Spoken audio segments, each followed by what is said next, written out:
Okay, I just got home from work and I picked up some beef fat. I called while I was working to the grocery store and said, hey, can you maybe save up the beef fat today if you're going to be trimming? And I want all you got. I'd like about 10 pounds, but whatever you can come up with is fine because I want to use it to make some tallow tonight. So they said, yeah, sure, yeah. Took my name and I told them, okay, I'll see you about 4 o'clock when I get off work, 3:30, 4 o'clock. And so they did, and as you can see, there's this one's about 3 pounds, and this one is about 4.5 pounds, so 7.5 pounds. And I'm gonna get ready to make this into some tallow, and I'll show you guys that in just a minute. But I wanted to give you a quick view of this, and next one you'll see is where I'm getting prepared to do it. So, be right back. Okay. I told you before, I got these up at the store a little bit ago. I'm gonna start showing you. I'll tell you what I'm doing, and I'll let you see how it goes. So first thing I'm gonna do is what you want to do if you make tallow. There's a bunch of different ways to do it. I'm gonna show you the quickest, easiest way. Actually, there's a little quicker way. I'm gonna add a step into it though that I do that makes it faster. It's easier to just dump all of this. I can just dump all of this in a pot. I got this big pot over here. I'm gonna cook it in a minute. But I could just dump all that in there, start cooking it, and be done. But see how big some of these pieces are? Some of these pieces in here are pretty big. What I like to do is, what you can do is you can get like a knife, and you could take all of these pieces, like say this piece, and cut it up into like little pieces like this. Actually, I'm gonna come over there so you can see it a little better. I'm gonna zoom this down. Let me look down with this. Zoom it in a bit.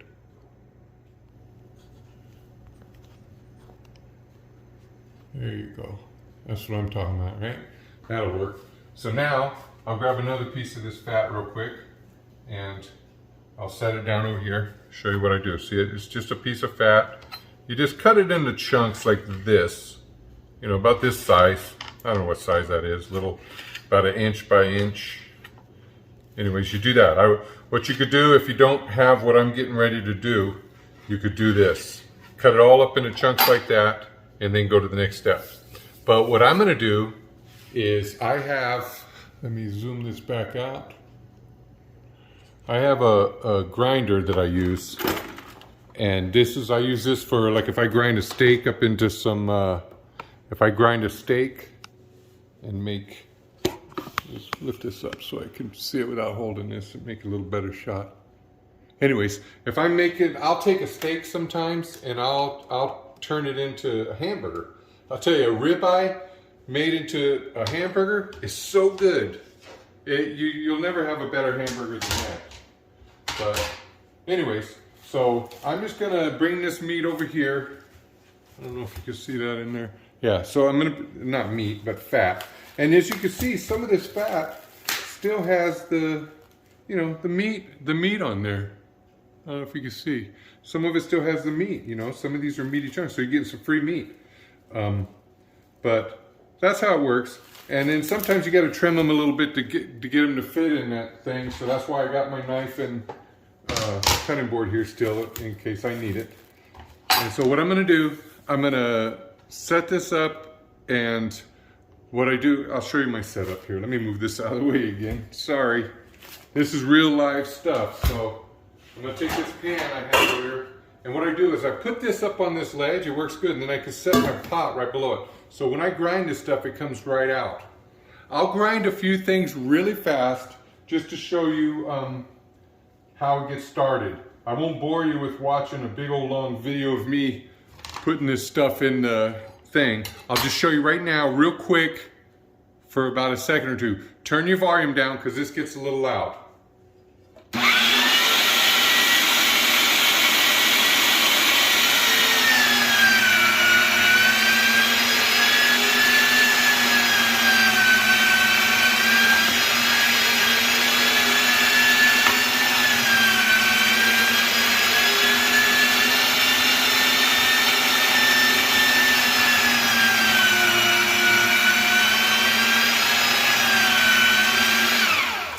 But you see, you just sit and do that.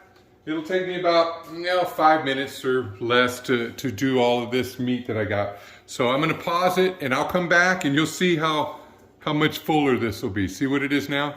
So I'll be back in just a miracle of the camera in just one moment.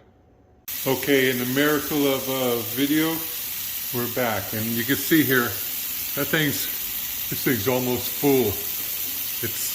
It's like up to here on this pot. This is a 12 quart, so that's 3 gallons. Probably about 1.5 gallons, but we'll see. This will melt down when I'm done doing it. So I'm gonna take this over to the stove. I'm gonna take this apart, put it in some hot soapy water here so it's not a mess for me a little bit. And when I come back, I'll show you how I start this on the stove. Be right back. Okay, I took apart the grinder. I got it in some soapy water. I'm gonna wash it all while this is going. But I want to show you here, I got this meat here, and I'm gonna put it on here. I'm gonna turn on the gas, get this going. It's on high right now for just a minute. And you don't have to add water to this. If you take your time, do a little slow, it'll start melting. But what I do when I got this much is I'll pour in a cup of water. That gets down to the bottom. It'll just help keep it a little moist while it's starting to heat up, and it won't burn. It really can't burn because it's the fat, but I like to do that to keep it like that. I'm gonna let this get started. And the reason I ground this down is the smaller the pieces, the more fine it is. The more fine that it is, the better the quicker it'll cook. Because you want it to melt it down. You'll see when I get down, when this starts melting down, you're gonna see that all you'll see is those little pieces of meat that you really can't see now when it's done. And then I'll strain this all into a container, and there's my tallow. It'll solidify, and I'll be able to like scoop it like butter or whatever. If I put it in the fridge, it'll get hard. Once you render this down, you can store it in the cabinet. It doesn't have to be refrigerated because you're taking out all the water and all the meat. It's just fat, and fat takes a lot for fat to go bad. That's why they make pemmican and things like that, where it's just basically the meat with fat, rendered fat, and that stuff can be shelf stable for 40, 50 years, just sitting out. So anyways, I'll be back in a little bit and show you once this starts melting down, and I'll stir it a little bit and let you see. So I'll be back. You know, I think I'm gonna let you see some of this, what I do. If I can get this a little closer without burning my stand here.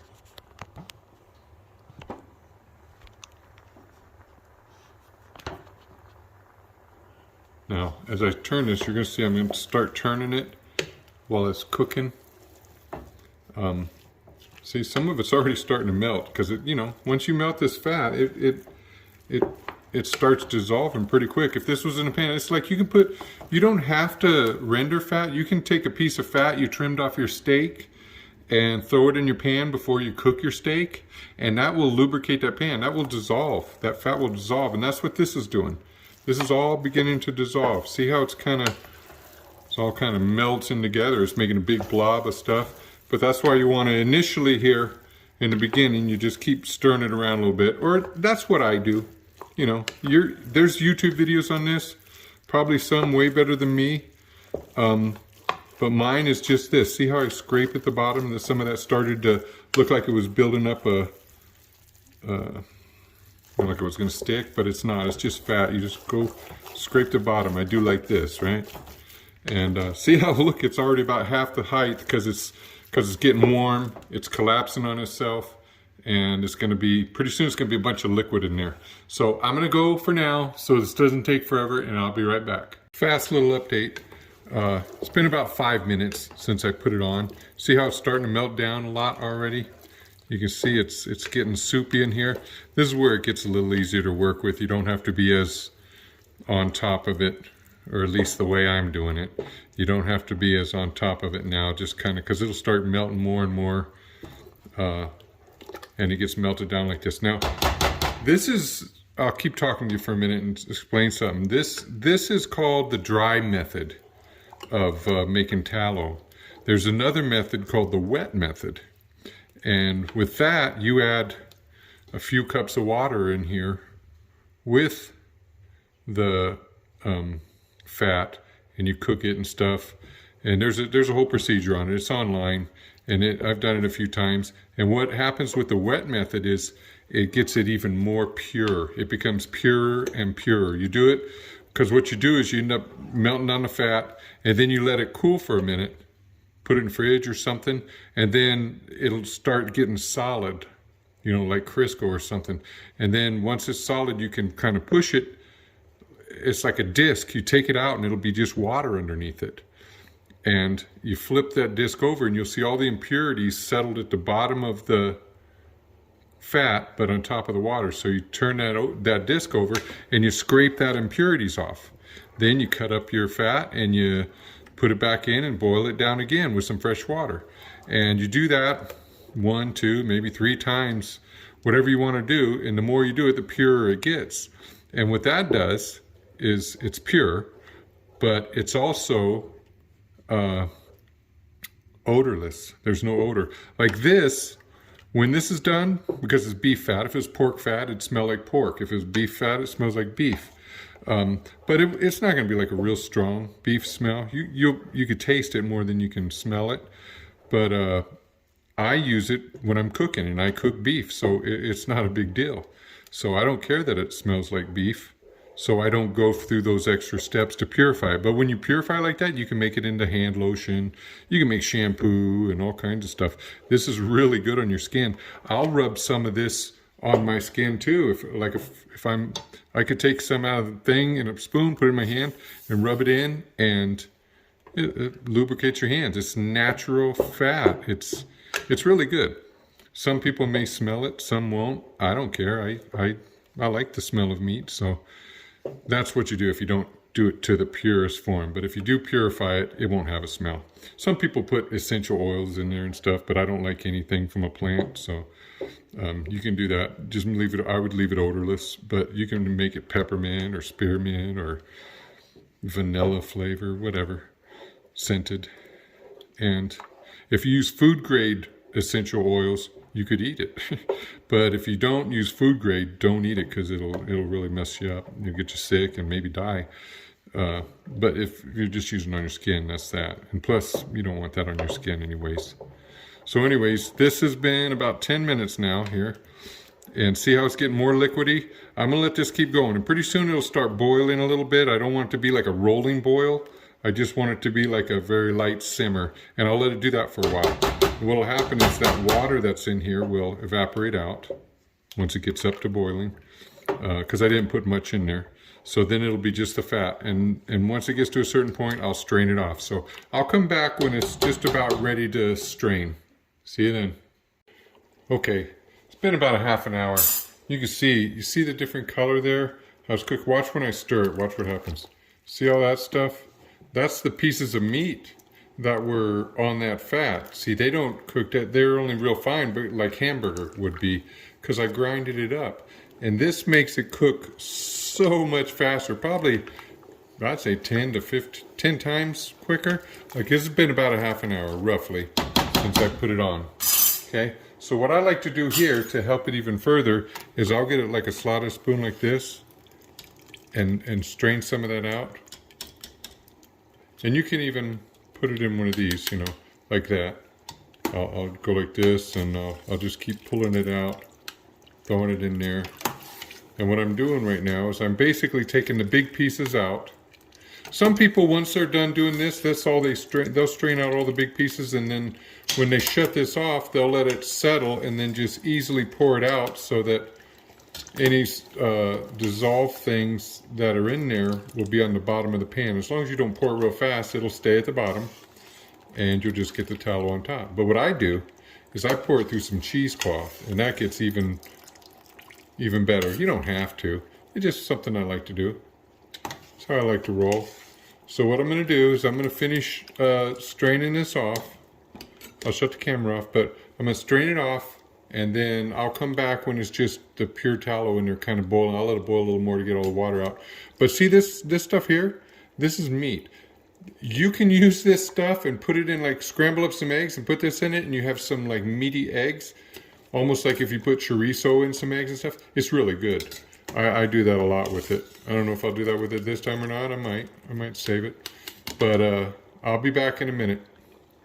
Okay, I'm back. I strained off just about all. There's still some in there, but I'm going to show you what I do now. I don't know if you could tell, but it's lightly boiling there. You can maybe see it. The trick is to have the flame really low, which, I don't know if you can see it. See how low that is? It's real low, because if you do it too hot, you know, it'll burn. But you want it to look this kind of color here, pale color. That means it's mostly fat. But what I'm going to do, I'm going to set this up over here, because now what I do, and you don't have to do all of this. This is just what I do. I got another pot here that I'm going to transfer it to, because it's something big enough to hold it. You know, this is just like a spaghetti pot or something. But I got that there, and you want to take your strainer if you want to do it this way. You don't have to. And then what I do is I take this off of the stove, and now I'm going to pour this out into the. Let me see how I can do this where you can see it. I'm going to pour it through that strainer, and you're going to see there's still a little bit of chunks in there that's going to get separated here. But I'll try to leave some of them in the bottom of the pan. It doesn't matter if they get in here, because that strainer's going to catch it. But, you know, if you don't get it in there, you don't have to, you know, take it out. See how it's all that nice color there? That's just pure fat. And, see, I got just some of the, see that stuff in there? You know, I could pour all of this in there and get every ounce of it. Or you can just kind of baby do it, like pour some. As soon as it starts creeping up on you to come out, kind of back it off a little bit and pour a little more. Or you can just pour it all in like this. Just so you know. You can do it however you want. See, now that's just the meat. There's no, I'm not wasting any oil. So, because boom, I got this in there. See, that catched it all. That caught everything. Okay, so now this is just tallow in there. What I'm going to do is take this out of here. And I'm going to take this over to the stove. And I'm going to bring you back over to the stove so you can see what I'm doing. There's the old pot with some of that stuff in there. I'm going to put this here so we can look at this. And what I'm going to do is I'm going to bring, see, now there's nothing in there to stick, so you can go up a little hotter if you want. I usually take it up a few notches, and I want to get this to like a little bit of a boil, because what I'm going to do is stir it around and make sure all the water is out of there. You know, a tiny amount of water, a fraction that you might get is not going to be an issue, but I like to get as much out as I can, because water is what will make it spoil if you leave it sitting out. If you got too much water in there, it will cause it to spoil. Water is not your friend in this. You want pure fat, which is what we're getting here. So I got my little spatula here, and I'll just kind of stir it around a little bit so that it gets nice, and it'll heat up quicker. But you see how all of the meat that was on the fat, just, you know, the fat dissolved off it. It left the meat behind. Because I had it ground up so fine, you didn't really notice it. Or it didn't take so long. If these were in chunks, which is what some people do, it would have took probably about 5 times longer, maybe 10 times longer. Because it's been about half an hour. This took me half an hour to do this. I'm probably going to let this boil maybe for about 5 minutes just to get any water off that might be in there. And then I'm going to pour it in my mason jars. I'll pour it through some cheesecloth again, or you really don't have to, because it's pretty clear right now. But I'm going to just let it warm up here and come to a light boil, and then I'll do that. So I'll come back when I'm ready to put it in the jars. Okay, just one more time here before we're ready to pour. You can see I got it back to boiling. See, when I mean boil, I mean just a slight. See how it's barely bubbling? You don't want to go too much, because you don't want it to burn. So you just let it do like this. I let it do it like that for a while, but I'm about ready to shut it off. And what I'm going to do is I'm going to let it cool for about 10, 15, 20 minutes. It won't cool a lot, but it will cool some, because I'm putting it in mason jars. I don't want them to crack. Mason jars are designed to hold really hot stuff, so they should be fine. But I like to let it cool just a little, just to be safe. So right now I'm going to shut this off, the burner, and I'm just going to let this sit for about 10, 15, 20 minutes. And then when I come back, I'll have my setup where I pour it into the mason jars, and then it'll be done. So see you in a bit. Okay, I'm back, and this has cooled down a little bit. I got set up over here. I'm gonna pour this into, I got a nice stainless steel funnel here and a little filter. You can use cheesecloth. I use this thing a lot of times. You don't have to. Just use whatever works for you. I got 3 of these jars. These are, I don't know what size they are, but they're, it says on the side cups. Cups, 1, 2, probably 3 cups. This is 2 cups right there, so maybe 4 cups. I don't know. But whatever it is, it'll be tallow to last for a minute. So now I'm going to take this tallow, and a lot of people will put this, they'll use something like a scoop to do this, but I just kind of roughly pour it. I could pour it out of here. It's not a big deal for me. So I get it going and I pour it through. Just get it going. I make a mess sometimes, but that's what I do. That's why I got it over the sink here. You can do it without making a mess by, you know, pouring into something a little different. I'll just pour a little more in this one now.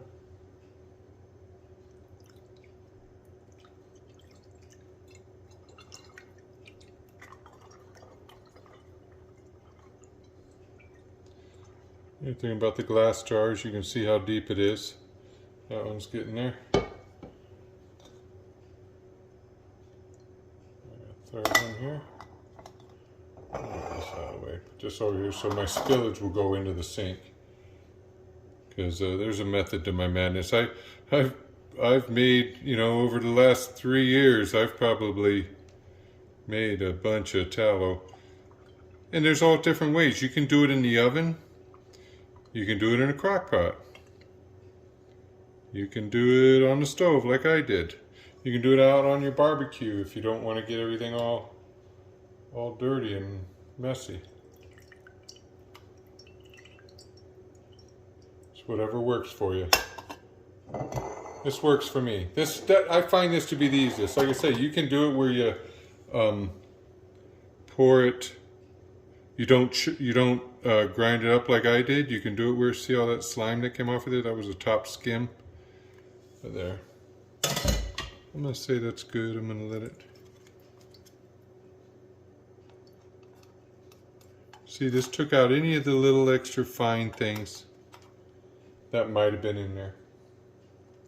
So I'm gonna call that good. May have wasted a little, but that's okay. This ain't perfect world. You don't want to get too caught up in trying to do. But look at that, 3 jars of tallow. Now those are gonna when they cool, they're gonna look like this. See, I got this jar still, and I keep this up in the cabinet because it'll last for months up in the cabinet. It won't last me that long. What I'll do probably with, you know, those 3 until this one's gone, I'll keep them in the fridge. You know, that buys you a little more time. Not that it's a big deal.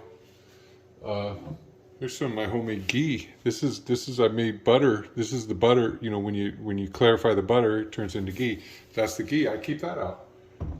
But if I make a bunch like this, these will be in the fridge. When I get about this far on one, I'll take one out, let it come to room. That way, it's easier to scoop. Otherwise, you got to kind of scrape it out of there. It'll get pretty solid when it's cold. But anyways, that's my video on making some homemade tallow. I hope you guys like it. If you got questions, let me know. Like and subscribe. It'll help me get some views and get this out to more people if you can. Anyways, take it easy. See you all later.